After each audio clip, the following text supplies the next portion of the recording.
Assalomu alaykum, hurmatli fuqarolar.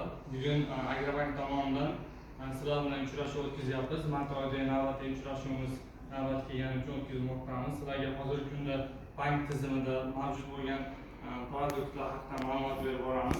Ulardan birinchisi biznesga ko'mak mikroqarzimiz bo'lib turib, buni miqdori 17 milliongacha olish mumkin. Muddati 6 oylik imtiyoz davri bilan 48 oygacha beriladi.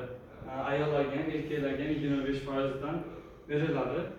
Bunga kafillik yoki sug'urta polisi orqali olish imkoni mavjud. Kimlarga beriladi? Ya'ni o'zini o'zi band qilgan, oxirgi 2 oylik daromadga ega emas shaxslarga beriladi.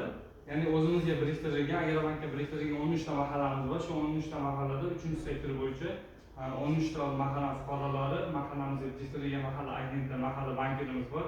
Shularga murojaat qilsanglar, ular sizlarni o'rganib chiqadi, tavsiyanoma beradi.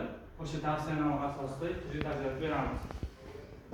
Keyingi mahsulotimiz mahalla loyihasi bo'yicha kreditimiz bor. Buni maksimal summa 50 milliongacha, ya'ni 24 oylik imtiyozli davri bilan 60 oygacha.